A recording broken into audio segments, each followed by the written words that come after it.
오늘 본문 사도행전 3장의 말씀은 초대교회에 있었던 가장 대표적인 사건 가운데 하나입니다.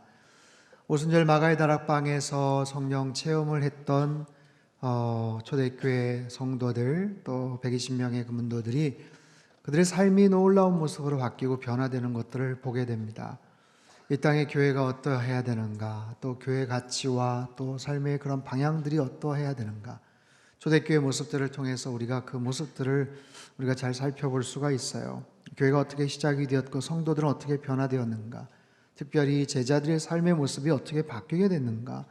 오늘 본문에 보면 주인공 베드로와 요한의 참으로 귀한 그런 간증의 모습들, 또 놀라운 기적의 현장들을 우리가 볼 수가 있어요. 1절 말씀을 같이 한번 읽겠습니다. 시작. 제9시 기도 시간에 베드로와 요한이 성전에 올라갈새. 자, 9시 기도 시간, 제9시 기도 시간, 우리로 말하면 오후 3시입니다. 오후 3시 기도 시간, 베드로와 요한이 성전으로 올라갔다. 당시 유대인들은요, 하루에 3번, 오전 9시, 12시, 오후 3시 그렇게 꼬박꼬박 시간을 지켜서 성전에 가서 기도하는 그런 경건한 습관이 있었어요. 초대교인들이 그 유대교 관습을 이어받아 늘 하던 대로 하루에 3번씩 성전에 가서 기도를 했는데 베드로와 요한도 마찬가지였죠. 그들은요, 얼마 전에 특별한 성령 체험을 합니다. 그리고 폭발적으로 많은 사람들이 모여들어요. 한 번 설교 3,000명이 회심을 하고요, 수많은 사람들이 열광을 하면서 교회가 시작이 되죠. 교회가 폭발적으로 팽창하고 성장하는 것을 경험을 합니다. 그런 상황에서 베드로와 요한은 교회 핵심적인 리더, 또 가장 핵심적인 제자였어요. 얼마나 바빴겠습니까? 얼마나 분주했겠어요. 사역도 늘어나고 사람들도 만나야 되고 회의도 해야 되고 또 그 팽창한 교회를 위해서 이것저것 장소도 알아봐야 되고 꽤나 분주한 그런 일상을 보냈을 것 같은데, 그런 속에서도 제자들은 정확하게 시간을 지켜서 일상의 경건 생활을 놓치지 않고 있었어요. 여느 때와 마찬가지로 늘 하던 대로 지켜왔던 기도 시간, 늘 찾아가서 기도했던 성전의 그 기도의 자리, 그곳에 가기 위해 지나갔었던 그 골목, 그 길, 그곳에서 특별한 기적을 그들은 체험하고 이루게 되죠. 여러분 잘 기억을 하십시오. 특별한 하나님의 체험과 그런 역사들은 언제나 평범한 우리 일상 속에서 나타나더라라는 거예요. 평범한 일상의 경건 생활을 소중히 할 때 그 속에서 아주 특별한 하나님의 역사가 있더라라는 거예요. 특별하게 어디 산에 가서 아니면 어떤 특별한 체험을 갈망하고 간구하면서 그렇게도 하나님께서 특별한 방법으로는 역사하시지만, 꾸준하고 신실한 일상의 삶의 자리, 경건한 삶의 현장에서 하나님께서 특별하게 찾아와 주시고 말씀해 주시더라라는 거예요. 여러분, 몸이 건강한 사람은요, 약이나 주사를 맞고 건강해지는 게 아니고 평상시에 운동을 잘 하고 하루 세끼 식습관을 잘 지키는 사람이죠. 영적인 세계도 마찬가지입니다. 특별 새벽 집회를 통해 은혜를 주시지만 그것이 계기가 되어서 날마다 새벽을 깨우는 사람, 부흥이나 특별 집회를 통해서 참석하고 은혜를 받는 것도 좋지만 일상의 예배에서 늘 준비된 모습으로 하나님을 만나는 사람, 작심을 하고 독하게 마음을 먹고 40일, 50일 동안 성경 일독하는 것도 좋지만 평상시에 꾸준하게 말씀을 가까이 하고 삶 속에서 큐티를 꾸준하게 하는 것, 이처럼 일상에서 주님 만나는 그런 모습들이 차곡차곡 쌓이게 되어서 우리의 영적인 근육이 되고요, 그런 경건 훈련으로 말미암아 하나님께서 주시는 특별한 은혜들을 체험하게 되더라라는 거예요. 저와 여러분 모두 평범한 일상에서 깊은 영성을 날마다 지키시고 늘 주님과 동행하는 은혜가 있게 되기를 바랍니다. 베드로와 요한은요, 늘 걸어가던 그곳, 특별히 성전 미문 앞에서 한 장애인을 만나게 됩니다. 2절 말씀 같이 읽죠. 시작. 나면서 못 걷게 된 이를 사람들이 메고 오니 이는 성전에 들어가는 사람들에게 구걸하기 위하여, 나면서 못 걷게 된 사람, 그리고 날마다 미문이라는 성전 앞에서 구걸하던 사람. 예루살렘 성전 동서남북 사방에 문이 있었는데 특별히 성전 미문이라는 것은 동쪽의 주 입구 문을 말합니다. 니카노르라는 문. 문이 너무너무 아름다워서 미문, 아름다운 문, 그렇게 사람들이 부르곤 했어요. 요세푸스라는 역사학자에 의하면 이 미문은 금과 은으로 입혀진 황동으로 만들어진 이중문이다. 고린도 지역의 노쇠, 강한 아주 튼튼한 노쇠로 만들어졌고 높이가 무려 23m 육박하는 아주 웅장하고 장엄한 문. 딱 보면 그냥 위압감을 느끼고 아주 휘황찬란한 바로 그런 문이에요. 그 문으로 들어가면 성전 첫 장소인 여인들의 뜰로 들어가기 위한 출입구로 연결이 돼요. 그래서 항상 북적북적 사람들이 항상 많이 왕래하던 바로 그 장소. 근데 그곳에서 베드로와 요한이 기도하러 갔다가 한 사람을 만납니다. 그는 누구인가? 나면서부터 걷지 못했던 사람. 태어나면서부터 걷지 못했던 사람, 즉 한 번도 걸어본 적이 없는 사람. 그런데 성전에 들어가는 사람들에게 구걸을 청하는 사람, 구걸하는 사람. 그래서 날마다 미문이라는 성전 문 앞에 앉아있는 사람. 사도행전 4장에 보면 이 사람의 나이가 40여 세 되었다라는 거예요. 40여 세. 40여 년 동안 한 번도 걷지를 못했던 사람, 구걸해서 연명하는 것, 그것 자체도 속상하고 힘든데 그 자리에 올 수조차도 없어요. 어떻게 했겠습니까? 누군가의 도움을 통해서. 날마다 누군가 데려다가 주고 또 데리고 가고 그런 사람. 질문, 누가 데려다 줬을까요? 누가 그 사람을 날마다 그곳에 데려다 주고 데리고 갔을까요? 가족일까요? 친구일까요? 이런 상상도 해봐요. 하루에 벌은 그 얼마 중에 일부를 그 사람에게 줘야 왔다 갔다 도와줄 수 있는 사람. 그럴 수도 있지 않겠어요? 남들은 예배 드리러 가는데, 제사 드리러 가는데, 하나님 만나러 가는데 날마다 구걸하러 그곳에 가야 되는 딱한 인생. 남들은 미문, 아름다운 문을 보면서 야, 멋지다, 휘황찬란하다 감탄을 하고 놀라지만 늘 보여지는 자신의 눈에 들어온 그 문은 오히려 절망의 문, 낙심의 문, 고통과 슬픔의 문. 정작 그 앞에서 구걸하는 자신의 모습으로 인해서 아름다운 그 풍경이 뭔가 어그러지고 사람들에게 방해가 되고 사람들에게 귀찮고 부담스러운 그런 존재처럼 여겨지는 그런 인생. 무슨 낙이 있겠어요? 무슨 소망이 있겠어요?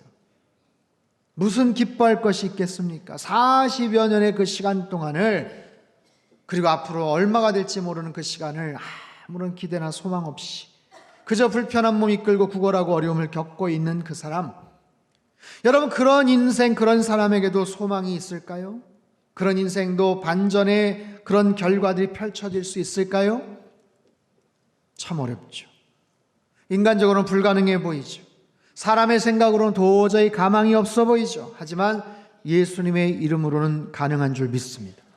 예수님의 능력은 모든 불가능을 가능케 하는 줄로 믿습니다. 여러분, 예수님이 우리의 능력이고 우리의 소망인 줄 믿으시기를 바랍니다. 본문의 이 사람처럼 낙심과 절망, 속상함과 슬픔 속에 있는 분들이 혹시 계시다면, 남들은 미문이라고 하고 남들은 하나님 만나러 간다고 하지만 언제부턴가 나는 한 자리에 그냥 멈춰져 있고 머물러 있고 주저앉아 있어서 어찌할 바 몰라 하는 그런 사람들, 혹시 그런 슬픔과 속상함 가운데 있는 분들에게 오늘 주님께서 이 말씀을 통해 놀라운 위로와 소망의 음성을 들려주실 줄 믿습니다. 자, 어느 날 이 사람은 베드로와 요한을 만나게 됩니다. 어쩌면 그 이전에도 스쳐 지나가면서 봤을지 몰라요. 이 사람은 몰라도 아마 베드로와 요한은 틀림없이 알고 있었을 겁니다. 늘 그곳에 있던 사람이니까. 근데 그날은 특별했어요. 놀라운 경험, 기적을 체험하게 되죠. 본문에 나타난 몇 가지 중요한 단어가 눈에 띄어요. 첫 번째, 보다. 눈과 관련된 동사입니다. 3절서부터 5절까지 말씀을 같이 한번 읽겠습니다. 시작. 그가 베드로와 요한이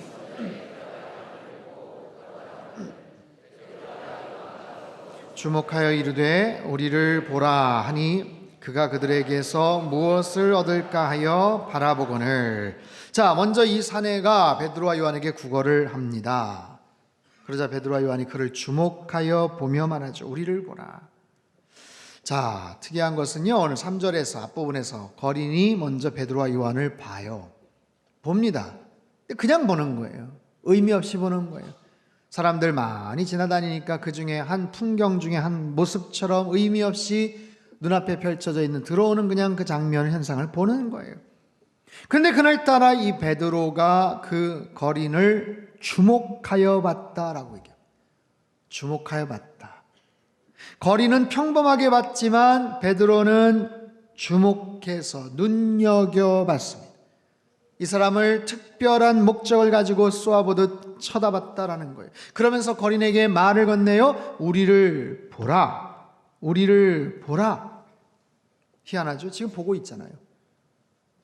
지금 이 사람이 보고 있는데 우리를 보라라는 거예요. 지금 보고 있지만 그렇게 보지 말고 건성으로 보지 말고 다시 눈을 똑바로 뜨고 쳐다봐라. 그러자 거린은 5절에서 무엇을 얻을까 하여 바라보거늘. 여기서의 바라보거늘, 이건 3절과 달라요. 에페코라는 동사는 전념하여 보다, 주의 깊게 보다. 베드로의 말을 듣고 거린은 자세를 가다듬어서 시선을 집중하다. 베드로에게 집중하다. 앞에도 물론 봤지만 뒤에서 보는 것은 특별한 시선이었어요. 자, 이 거린이 진지하게 바라보는 그 시선을 통해 그날 놀라운 기적이 시작이 됩니다. 베드로를 보는 그 눈을 통해 인생에 엄청난 변화가 시작이 돼요. 여러분, 때로는 보는 것이 은혜라는 것을 여러분 아십니까? 잘 보는 것도 은혜예요. 잘 보는 것도. 광야 시대 때 불뱀에 물려 죽어가던 이스라엘 백성들, 불뱀이 나타나 사람들이 막 걷잡을 수 없이 물려서 죽어가요. 아무런 해결책도 없어요. 어떠한 해독제도 없어요. 그럴 때 하나님께서 모세를 통해 말씀하시죠. 놋뱀을 만들어라. 그리고 놋뱀을 장대에 매달아라. 그리고 누구든지 그 놋뱀을 바라보는 자는 살 것이다. 어떻게 하면 산다고요? 뭐 하면 산다고요? 그냥 보면 산다는 거예요.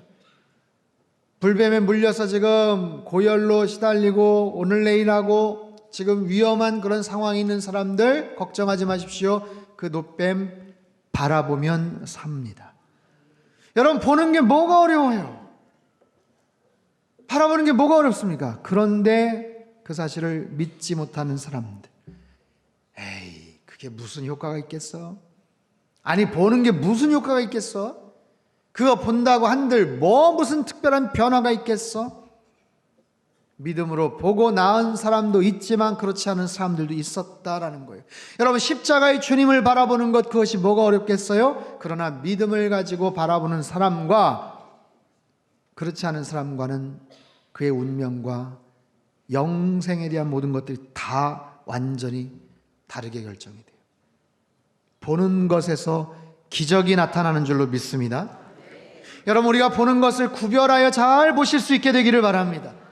마땅히 봐야 될 것을 보시되 믿음을 가지고 바라보시기를 주님의 이름으로 축원합니다. 그럴 때 지금까지도 봤잖아요. 그런데 정신을 똑바로 차리고 주목하여서 바라볼 때 새로운 일들이 벌어지는 것처럼 지금까지 상상하지도 못했던, 생각하지도 못했던 엄청난 축복과 놀라운 은혜가 나타날 수도 있더라라는 거예요. 사도 베드로는 그걸 깊이 경험을 합니다. 야, 보는 것이 능력이구나. 보는 것이 은혜구나. 그리고 나서 그 중요성을 깊이 깨닫고 서신에 기록을 해요. 베드로전서, 베드로후서를 기록을 했는데 특별히 베드로후서 2장에서 보는 것의 그 중요성, 베드로후서 2장 14절, 음심이 가득한 눈을 가지고 범죄하기를 그치지 아니하고, 음란한 마음이 가득한 눈을 가지고 범죄하기를 그치지 않는 그 악한 세대를 책망하기도 합니다.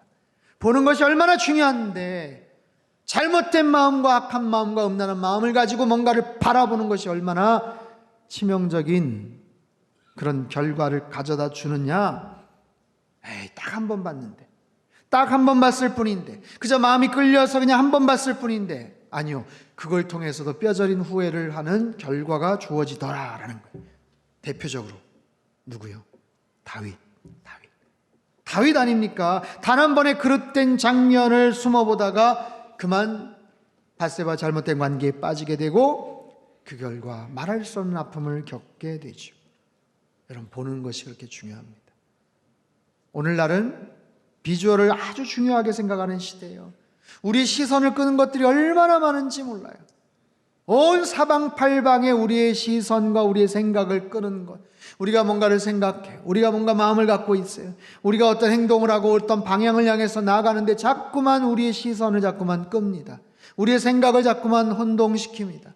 삶의 방향을 자꾸만 틀게끔 만드는 그런 유혹하는 장면들이 얼마나 많은지 몰라요. 그래서 내가 무엇을 어떻게 어떤 눈으로 바라보느냐 하는 것은 대단히 중요합니다.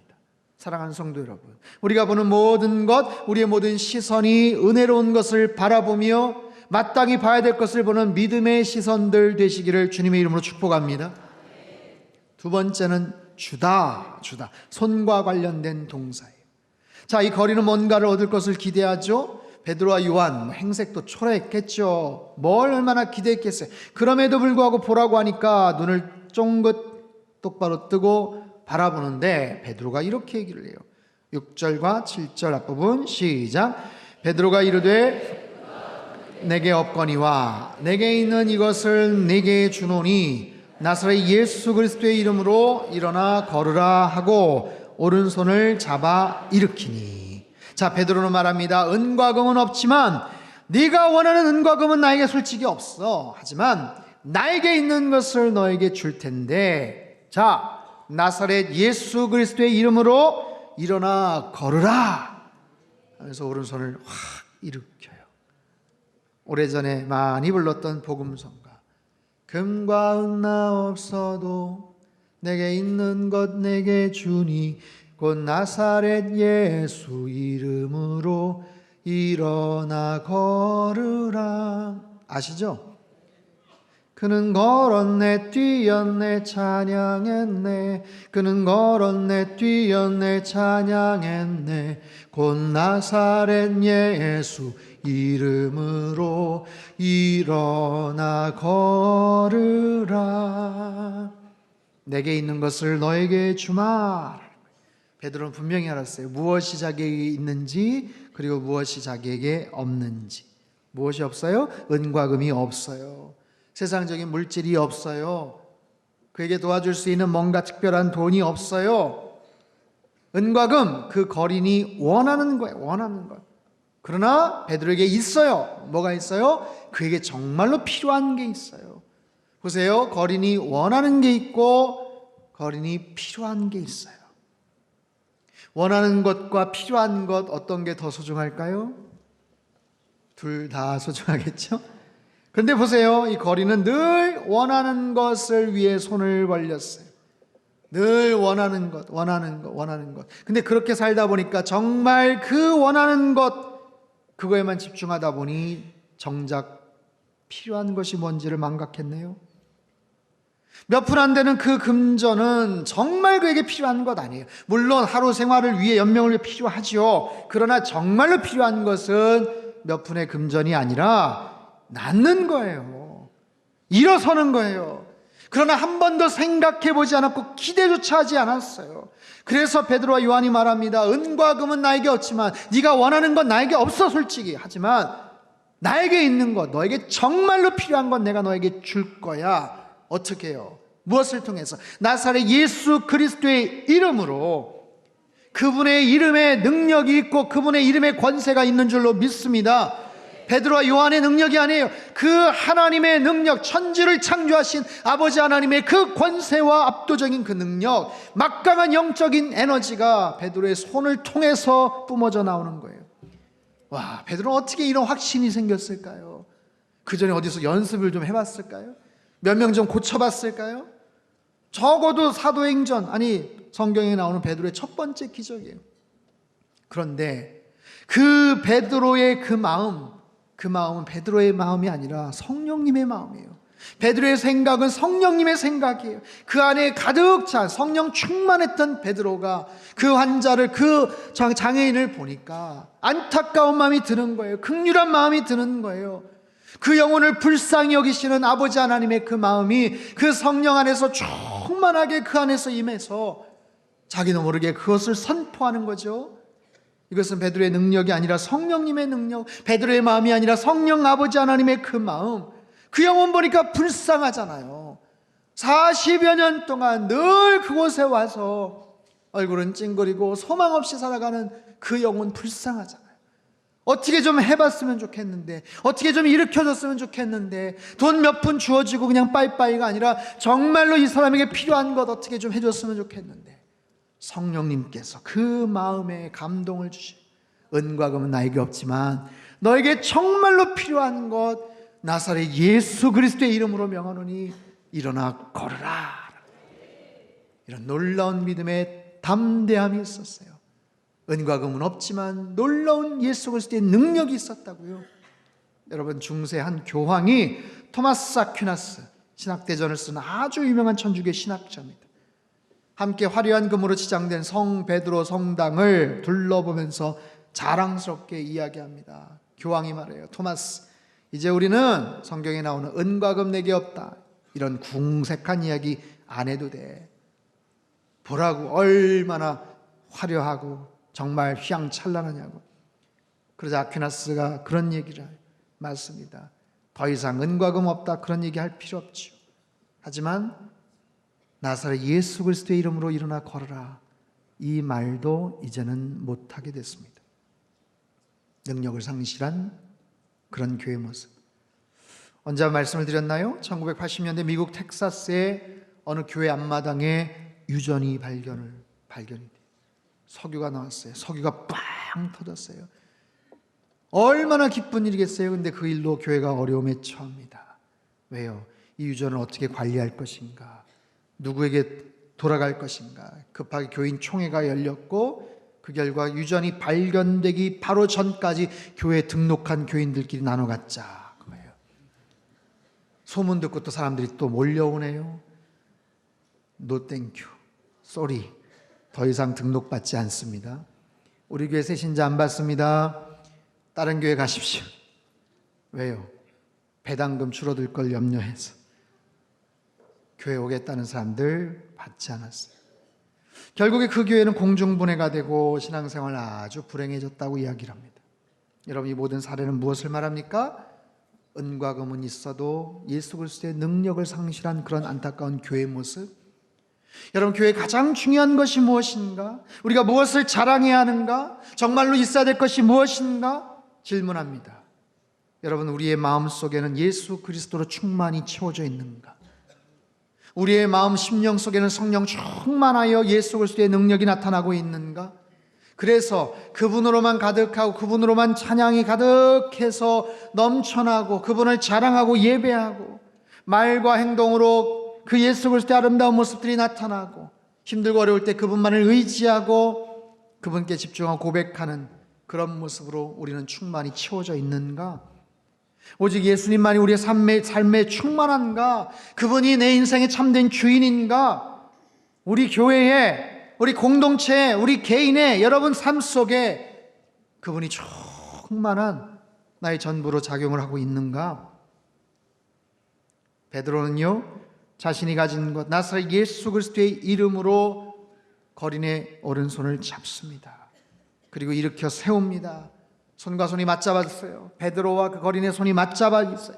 그러나 그 손은 더 이상 베드로의 손이 아니고 예수 그리스도의 능력의 손이에요. 엄청난 치유의 역사가 나타납니다. 그 손을 통해서 예수 그리스도의 사랑과 그분의 놀라운 능력이 나타나게 되더라라는 거예요. 여러분, 우리의 삶 속에서도 저와 여러분의 손을 통해서도 주님의 사랑이 그렇게 나타나게 될 줄 믿습니다. 주님의 능력이 나타나게 될 줄로 믿습니다. 우리의 손이 주님의 손이 될 수 있다는 사실. 언제요? 우리가 성령 충만할 때, 우리가 주님으로 가득 채워질 때 우리의 손은 주님의 손이 되어서 주님께서 하기를 원하시는 일들을 우리를 통해서 행하시는 거예요. 이 손을 통해서 누군가를 위로하고 용기를 북돋아주는 손이 돼요. 누군가를 격려하고 축복하고 세워주는 손이 돼요. 때로는 질병의 고통 속에 힘이 빠진 누군가의 그 약한 손을 잡아주는 그 손이 돼요. 저와 여러분의 손이 주님의 손이 되어서 누군가에게 놀라운 소망과 구원의 능력을 전해줄 수 있기를 주님의 이름으로 축원합니다. 세 번째, 일어나 걸으라. 발과 연관된 동사예요. 7절과 8절 말씀 같이 한번 읽죠. 시작. 오른손을 잡아 일으키니 그들과 함께 성전으로 들어가면서 걷기도 하고 뛰기도 하며 하나님을 찬송하니. 자, 베드로가 잡아 일으킬 때 그의 발과 발목이 힘을 얻었다라는 거예요. 오른손을 잡아 일으키니 발과 발목에 힘을 얻고 그가 일어섭니다. 자, 태어나면서 한 번도 제 기능을 발휘해 보지 않았던 그런 발, 그의 연약한 발, 그 발에 힘이 들어갑니다. 그 발목에 힘이 들어갑니다. 천지를 창조하셨던 아버지 하나님의 그 생기의 능력이 그 발에 들어갑니다. 베드로는 일어나 걸으라 했지만 거리는 단순히 일어난 것만 아니에요. 걸을 뿐만 아니라 뛰기도 했다. 와, 발목에 충분하게 힘이 들어간 것을 느끼고 난생 처음 걸으며 깡총깡총 기뻐 뛰는 거예요. 단순히 육체적인 치유로 인한 기쁨이 아니라 하나님을 찬양했다고 합니다. 하나님을 찬양했다. 얼마나 환하게 웃으며 환호를 지르며 탄성을 자아내며 진심으로 하나님을 찬양했을까요? 여러분 생각해 보세요. 과거에 그 사람이 그렇게 하나님을 찬양했던 적이 있었을까요? 어쩌면 단 한 번도 제대로 하나님을 찬양해 본 적이 없었을지 몰라요. 그 입술, 그 입, 자신의 육체적인 절망과 불행한 인생을 보며 탄식하고 속상해하고 때로는 하나님을 저주하며 조롱했을 그 입술, 온갖 원망과 불평과 불만과 성전에 들어가는 사람들을 보면서 투덜거리고 구걸을 거절하는 사람의 뒷모습에 욕을 퍼부었을 그 입술로 이제는 하나님을 찬양합니다. 표정이 바뀌었어요. 마음과 생각이 환하게 변했습니다. 그리고 그 입술을 통해서 마음껏 최선을 다해 하나님을 찬양하는 거예요. 한 사람이 그 하나님을 찬양하는 그 모습, 기뻐 뛰며 어쩔 줄 몰라하는 그 모습에 사람들이 도전을 받습니다. 기이하게 여겨요. 9절과 10절 말씀 같이 한번 읽죠. 시작. 모든 백성이 그 걷는 것과 하나님을 찬송함을 보고 그가 본래 성전 미문에 앉아 구걸하던 사람인 줄 알고 그에게 일어난 일로 인하여 자, 아름다운 문 앞에서 이제 진정으로 아름다운 장면이 연출되고 있어요. 아름다운 모습으로 하나님을 찬양하는 그의 모습에 사람들이 놀라합니다. 자신들은 그동안 열심히 성전에 들어가서 예배를 드렸지만 늘 시계 왔다 갔다 하듯이 꼬박꼬박 그렇게 하나님 앞에 가서 기도를 하고 예배를 드렸지만 어떨 때는 식상하고 별다른 감동을 느끼지 못했던 그들, 와, 그 앞에서 엄청나게 기뻐하는 그 사람의 모습을 보면서 신기해하는 거예요. 도전을 받는 거예요. 생각하는 거예요. 야, 저 사람 뭘 저렇게 기뻐해? 아니, 저렇게 기쁠까? 맞아, 진짜 기쁘겠다. 야, 진짜 좋겠다. 진짜로 감사하겠다. 야, 저 사람 찬양하는 거 봐. 진짜 진심을 다해서 하나님을 찬양하네. 정말 진심을 다해서 하나님을 찬양하고 감사하는구나. 그 모습을 보며 자극을 받고 도전을 받아요. 여러분, 우리가 매주마다 교회 와서 예배를 드리지만 때로는 우리의 모습도 이런 모습이지 않았겠어요? 날마다 성전 미문 앞에 앉아는 있지만 제대로 하나님 만나지 못하고 기쁨으로 찬양하지 못했던 과거, 앉아있던 이 거린의 모습과 같은 우리의 모습, 찬양을 하고 예배를 드리고 앞에 있지만 표정에는 생기가 없고 기쁨도 감격도 별다른 감사의 마음도 없이 때로는 그저 자리만 채우고 있을 때로는 우리의 모습들, 여러분 이 장면을 보면서 우리의 어떠해야 된 모습을 다시 한번 봐야 돼요. 우리의 영혼이 기뻐 뛰며 살아계신 하나님 앞에 정말 펄떡이는 살아있는 감정을 담아서 그분께 찬양하고 호흡하고 노래하고 예배하는 그런 참된 예배자들 되시기를 주님의 이름으로 축원합니다. 눈과 손과 발, 하나님 나의 눈이 주님의 시선으로 바라보게 하여 주시옵소서. 우리가 마땅히 볼 것을 보되 믿음의 눈을 가지고 보게 하여 주시옵소서. 하나님, 나의 손이 주님의 손이 되게 하여 주시고 주님의 손으로 할 수 있는 그 아름다운 역사들을 내 손을 통해 펼치게 하여 주시옵소서. 하나님, 나의 발에 힘을 더하여 주시옵소서. 주가 주신 능력으로 일어나 걷게 하여 주시옵소서. 주의 성전을 향해 뛰어가는 발이 되게 하여 주시옵소서. 우리의 신앙의 모습이 안진뱅이처럼 주저앉아 있는 게 아니라 벌떡 자리에서 일어나서 힘차게 걸어가며 노래하는 그런 믿음의 사람 되시기를 주님의 이름으로 축원합니다. 우리 상당교회가 성전 앞에 쩔쩔매며 앉아 자신의 생존의 문제만 급급한 그런 교회 모습이 아니라 하나님을 더욱더 뜨겁게 체험하며 더 하나님을 향해 나아가는 주님의 기쁨이 되는 그런 귀한 믿음의 공동체 되시기를 주님의 이름으로 축복합니다. 우리 기도하겠습니다. 사랑하는 주님, 평생 예배자로 주님 앞에 나와 섬기고 예배드린다고 하였지만 때로는 성전 미문 앞에서 평생 그 앞에서 성전 앞에서 앉아있지만 제대로 찬양하지 못했고 감사하지 못했던 이 거린의 모습이 때로는 우리의 모습이기도 했습니다. 주님, 용서하여 주시옵소서. 분석도 잘하고 비평도 잘하고 생각도 많고 이건 이렇게 저건 저렇게 잘 알고 있지만 어느 순간부터 내 입술에서 주님을 찬양함이 사라지고 감사가 인색해졌다면 주님, 용서하여 주시옵소서. 힘든 삶의 정황 속에서 어찌할 바 몰라 하는 자들에게 주님 말씀하여 주시어서 나사렛 예수 그리스도의 이름으로 일어나 걷게 하여 주시옵소서. 우리의 눈이 믿음의 눈이 되게 하시고 우리의 손을 통해서 주님의 손을 대신하며 하나님 섬김의 발이 되게 도와주시옵소서. 그렇게 한 주간도 승리하며 살도록 축복하여 주시옵소서. 존귀하신 예수님의 이름으로 기도하옵나이다. 아멘.